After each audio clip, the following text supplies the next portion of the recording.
All right. Hi, Got it. Hi, everyone. I'm here today with Dr. Evces. I'm going to be referring to him as Mark moving forward. Mark is an amazing really, really amazing human being. I'm really grateful that he's joined us today.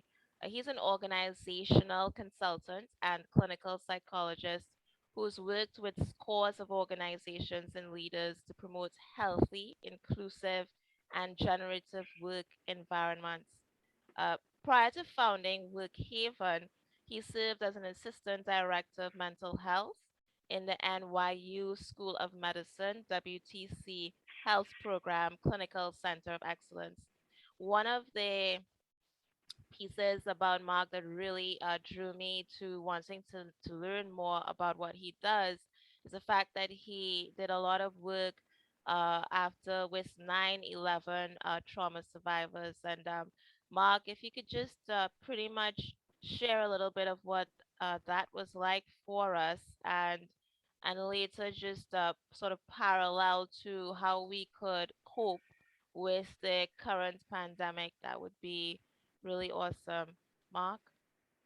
Sure. Thank you. Thank you so much. It's a pleasure to be here. And thank you for that introduction.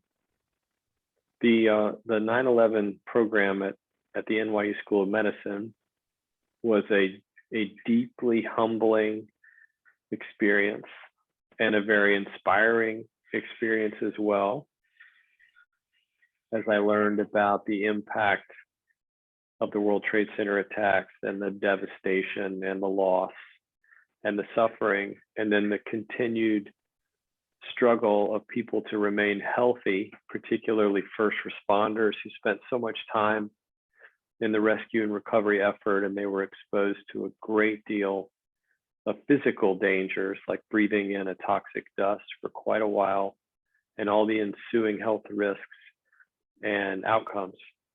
In addition to the mental health challenges first responders faced, having been exposed to intense and sometimes frequent trauma. So it was a very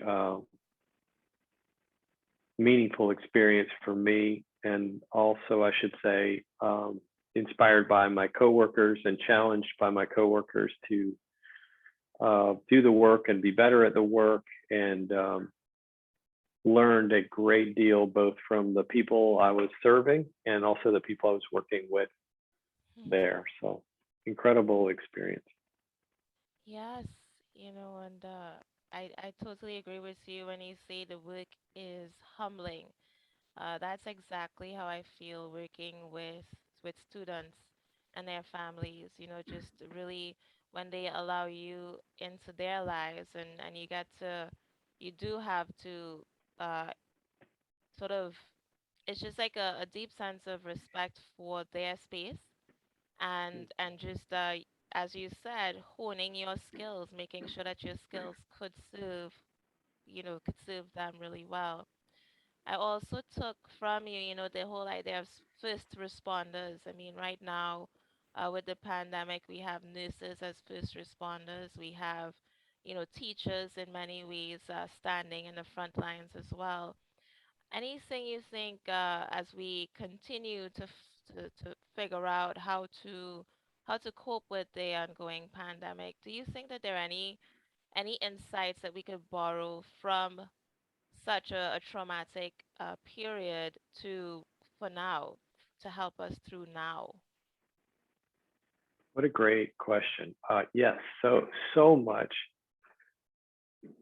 First, I would say, and it's a astute point. What is a first responder? What is an essential worker? Not to, be too grandiose with my opinions, but I think what it taught me was both experiences through the pandemic and through the 9/11 program is that the world of work and the meaning of work is so deeply important and so ingrained in our society that it's very difficult. And I think at times, um, what's the word? People really find it hard to talk about.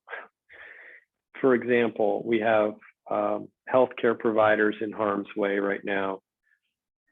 We also had responders in the 9/11 attacks in harm's way.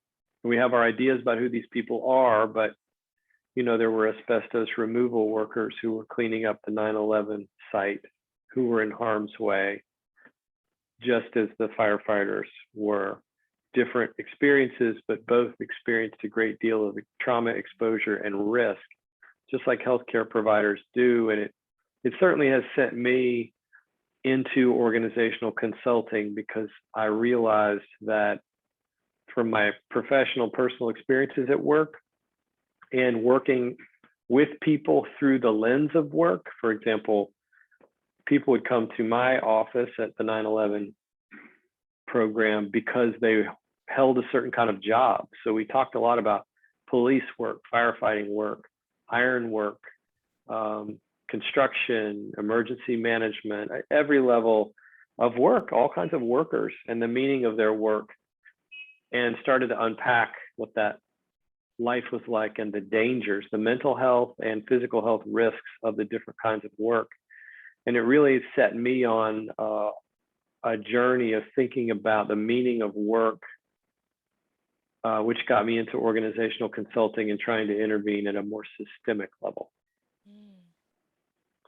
rather than patient by patient, which I still do. I still see patients in my practice, but that led me to try to have a more systemic impact through organizational consulting, which is what I do now. So very relevant, I think, now, because we have all these folks who are in harm's way, everything from healthcare, everyone from healthcare providers to food delivery to public transit, and we know all the different people who are at higher level of risk of exposure. Yes, yes. And in terms of, if you could think of just, I like, first of all, I like, when you said the meaning of work to us as human beings.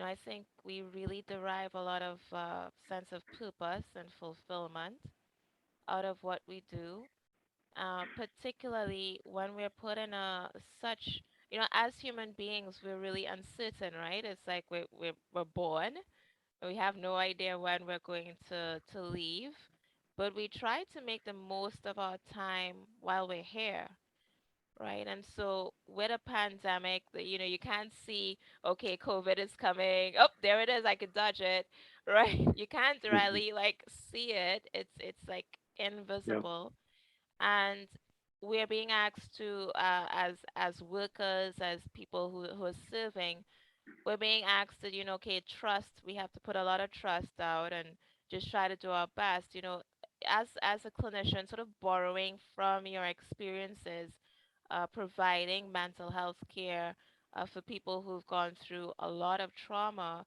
What can you say are a few key ingredients or a few key things that we could have now, or you would like us to remember now, as we try to just do our best to make sense of this situation? I have given a lot of talks over the last year and a half on resilience, just because in our Workhaven organizational group, we do get requests to talk about these things, and I've had the chance to get the feedback too in those talks, and have a lot of conversations about the effect of the pandemic on people's lives, professionally and personally. And then, of course, through my practice, talking to people who are trying to recover or maintain mental health. I think the first thing that comes to mind comes from a lot of research, and I'm thinking of Dr. Bonanno at Columbia and a couple of other people who have studied resilience in different forms. And I wish I had a better memory and I could honor their work. Maybe we can post it when we post it, because I do want to give credit where this incredible credit is due. That most people are resilient. Most people get through trauma without long-lasting negative effects. That doesn't mean that the people who do have long lasting effects are weaker or less than. It just means that as as a species, as people, we have incredible strength just naturally.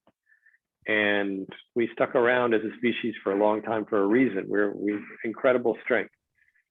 That's good to know. And I think helping people identify their internal Mm-hmm. strengths and then also their external resources is probably one of the most powerful ways to help people survive and make meaning out of trauma. And so a lot of the work in our clinical work and our organizational work is about helping people identify and utilize their own strengths Yes. internally, Yes.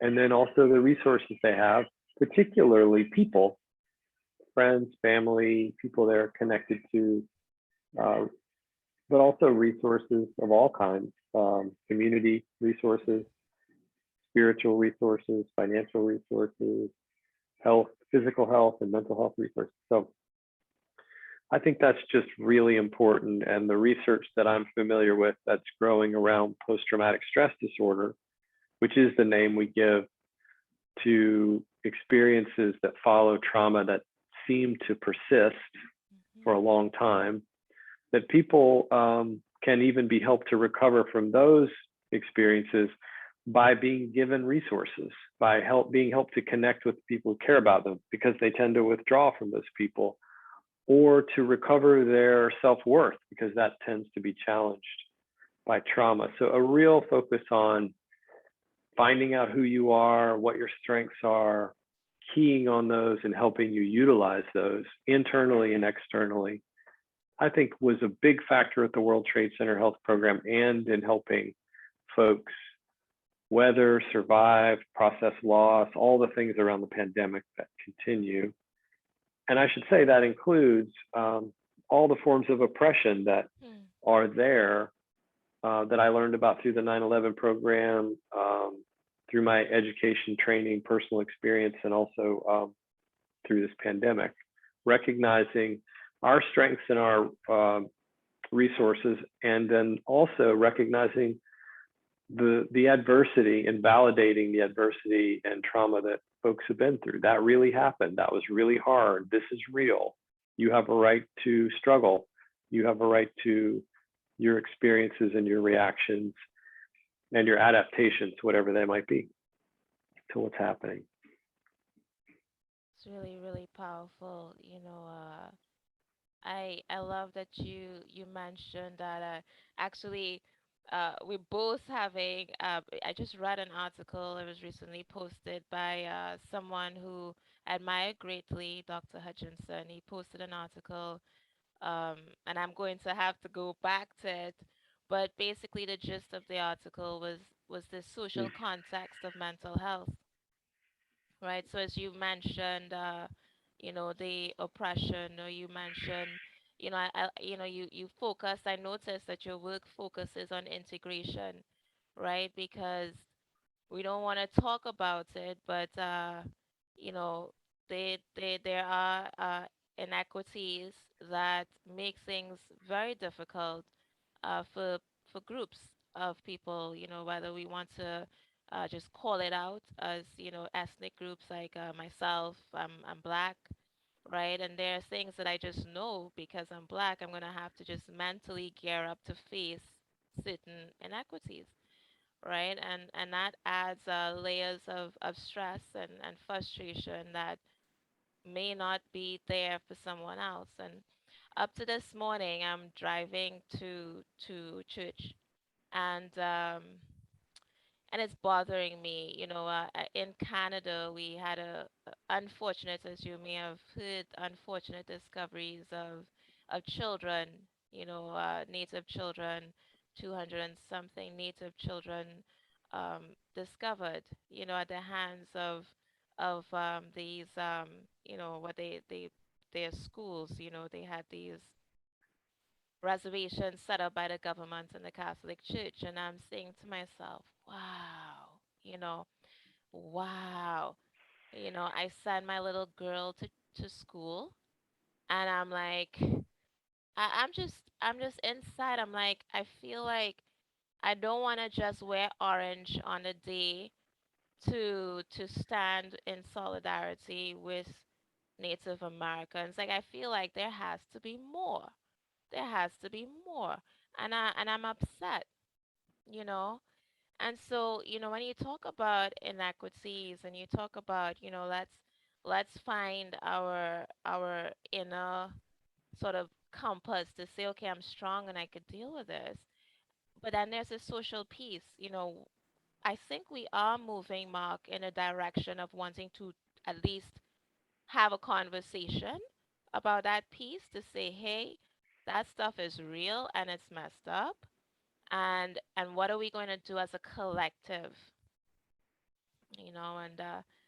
and so I think it's beautiful that you and I could, I mean, we're doing similar work, right? But we I think that just us being able to have a conversation, you and I, even though we are at way, um, different spheres and sort of pieces in the work that we've decided to do, we can meet each other at a human place of humility, one, and empathy. That hey, we are journeying on this, and we love serving people. And there's so much that I could learn, and I am learning from you. I've been researching you, and there's so much that we can learn and share. So to sort of tie this whole thing in, when we face such sometimes such odds, right? Such obstacles, as Ryan Holiday would say. How do we become the Davids? How do we make the step to face the Goliaths? The inequities, the systemic, as you said, is sort of chipping away at the systemic issues. What do you suggest would be the first three things that you think we could all do at whatever level we're at? What are three things you think we could do to chip away at that? Boy, that's a big question. That's a great question. um, I would key on what you said about humility and empathy.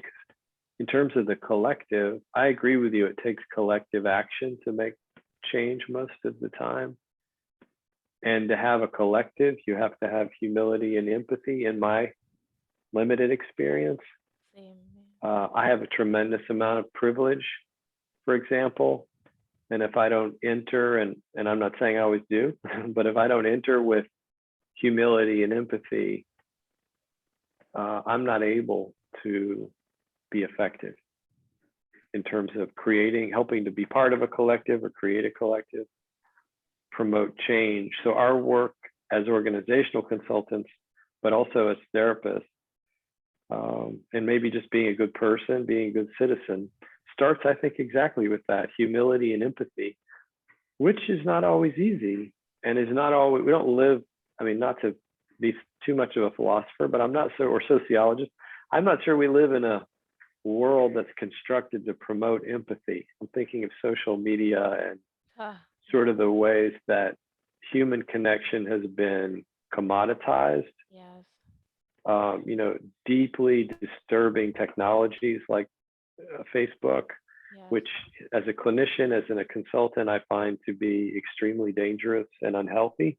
Yes. Um, I have concerns about, like we all do, about our ability to maintain our humility and empathy when we're faced with technologies that are meant to capitalize on our most basic needs, for example, to be safe, to feel connected, and then those are turned into commodities, whether it be a media-based fear or something like a Facebook that capitalizes on basically, I think, tribalism and fear and some really not the better angels of our nature, but some of the more destructive parts of us. So I guess the first thing I would say then is to maintain a sense of humility and empathy. so that we can connect with other people, because connecting with people is usually the first thing that we talked about in empathy. I Yes. mean, I'm sorry, in resilience. Empathy for yourself, meaning I'm really going through something, or I really am faced with adversity. And it may not just be an event, it may be by virtue of who you are. You're living in a world that oppresses you in a way that it doesn't other people who are different in some ways you have no control over. Yes. So having empathy for yourself and a sense of humility, and empathy for other folks, which is really hard, particularly when those people are oppressing you or everybody or most folks. Um, but that connection seems to be, and I think the research bears this out, that human connection, human attachment is what we're wired for, and we need it, and it makes us stronger and able to maintain our functioning, able to maintain a sense of hope in the face of trauma and adversity. So maintaining connection. And probably the second piece that I've learned is maintaining a realistic sense of hope and optimism. And that's again from Banana's work Mm-hmm. as well. Really intentionally, um, as often as you can, maintaining a sense of realistic hope and optimism. If we try to delude ourselves, it's not very effective, and we know that Yes. internally it doesn't work. Sure. But for example, inequity over the long term, we may be able to make some progress there, and that's something to look forward to and to hope for and to work towards. So connection and maintaining a sense of realistic hope and optimism. And then I think the third piece, and this isn't a complete list, this is just three things that we talk about, you know that, Yes. of course, is compassion for ourselves. And we often start with meditation, or at least awareness of how we are doing, and maintaining an awareness of what our needs are. So connecting with other folks and maintaining a sense of hope and optimism, and then really addressing our own needs. We have to know what they are. Everything from sleep and hydration and food, to complex issues that we have to deal with day to day, like the working environment, like the social environment. How are they impacting us? How are we doing? And what do we need? And that can be tough in a society that wants you to rush around and be productive and follow the rules and generate wealth or generate whatever. It's very difficult to slow down meaningfully and identify, how am I doing and what is important to me? And then we can address our needs. We can say, I need sleep in a very basic way, or I'm not pursuing the meaning in my life, my spirituality, for example, or my sense of helping others, or my own physical health, or whatever is meaningful to you, pursuing those things. Those are three things that we think about with resilience often. And we can unpack each of those quite a bit, and we do when we do some of our longer talks and workshops. But I think those are three things that come to mind. Wow, thank you so much, Mark. And it gives me what you've shared gives me a lot of hope and encouragement as well, particularly in the line of working with students. I felt personally that we don't have to wait until a crisis situation or until we're adults to teach resiliency skills. To help students recognize that they could become more self-aware, and how this self-awareness really helps them to build better connections with others, right? So I thank you so much for your time, for your insights, just to really summarize, just your key takeaways for us to identify our strengths. As I like to tell the kids, their superpowers, right? Yeah, Their core, being able to connect with others and connect to their resources, and finally being able to slow down enough to be kind to ourselves for our own self-care. What do I need? If it's sleep, as you said. So thank you so much for your time, your talent, your expertise, and please, I'm gonna leave a note in the YouTube link below. I would strongly encourage you to reach out to Mark at Workhaven to invite him to your organizations to really spend some time with your staff sharing this very important research-based information on how to continue helping your staff flourish in times of challenges such as these. Thank you so much for tuning in, and until next time, bye for now.